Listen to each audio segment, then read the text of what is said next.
সব কথার শেষ কথা ওরা কি জিজ্ঞেস করে জানেন? তোমাদের নির্বাচন কবে?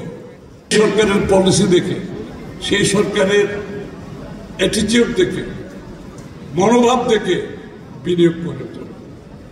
এখানে যে বিনিয়োগ সম্মেলন হয়েছে, আমরা ওদের সাথে কথা বলেছি, আমরা ওদের সাথে ইন্টারেক্ট করেছি। সব কথার শেষ কথা ওরা কি জিজ্ঞেস করে জানেন? তোমাদের নির্বাচন কবে? এটা হলো শেষ কথা। অর্থাৎ এক কথায় বুঝেই দিচ্ছে, ভাই নির্বাচন না হলে এখানে কোনো ইন্টেরিয়াম কিংবা ফ্লুইড সিচুয়েশন, এই সিচুয়েশনে তো কেউ কমিটমেন্ট করবে না এখানে। তো সুতরাং এটা অত্যন্ত গুরুত্বপূর্ণ।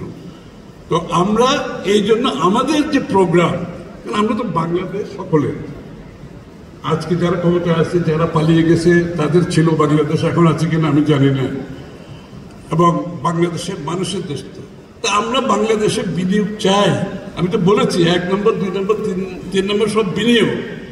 এই জন্য আমরা কিন্তু অংশগ্রহণ করে তাদেরকে বলেছি যে তোমাদের চিন্তার কোনো কারণ নেই। আগামী দিনে যদি বাংলাদেশ জাতীয়তাবাদী দল সরকারে আসে, এইটা হচ্ছে আমাদের বিনিয়োগের নীতিমালা। পরিষ্কার করে দিয়েছি এবং লিখিতভাবে দিয়েছি, বুলেট পয়েন্ট দিয়ে দিয়েছি, বক্তৃতা করে দিয়েছি। সঠিক প্যাড আর সঠিক তথ্য দিয়ে এসব সামলে নিব এক হয়ে। মোনালিসা স্যানিটারি ন্যাপকিন, যাতে করে এই লোকগুলো বাংলাদেশে বিনিয়োগ করে। কারণ আমরা তো দেশপ্রেমিক দল, আমরা চাই বাংলাদেশে বিনিয়োগ হতে হবে।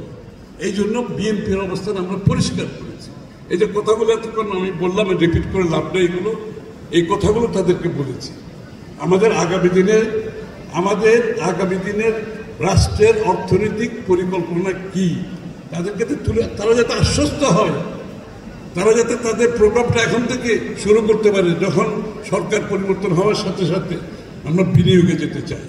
কারণ আমরা একটা প্রমিস করেছি, অনেকগুলো প্রমিসের মধ্যে, সেটা হচ্ছে 18 মাসে 1 কোটি চাকরির ব্যবস্থা আমরা করব। আমি কিন্তু রিপিট করতেছি, এটা পলিটিক্যাল স্টেটমেন্ট না।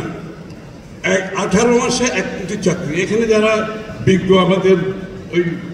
আমাদের ফাহিম খুব সুন্দর করে বলেছে কতগুলো জব, কত লক্ষ জব, কোথায় কোথায় হবে। আরো একজন বলেছেন কোথায় কোথায় হবে।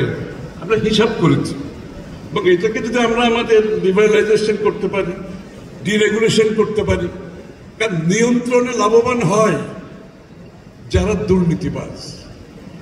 এই জন্য এই দেশটাকে নিয়ন্ত্রণ মুক্ত করে দিতে হবে। ওই যে একটা আইটি রিলেটেড ব্যবসাতে কত লক্ষ লোকের চাকরি ফাইন, সেটা বলে গেছে, আমি ফিগারে যাচ্ছি।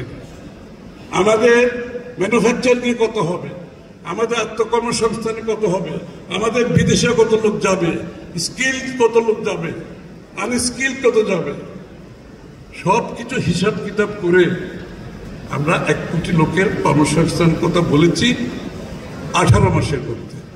ইনশাআল্লাহ আমরা যে প্রোগ্রাম নিয়েছি, এই তরুণ সমাজ আপনাদেরকে সকলকে নিয়ে আগামীর বাংলাদেশে সেটা সফলভাবে বাস্তবায়ন করতে পারবো।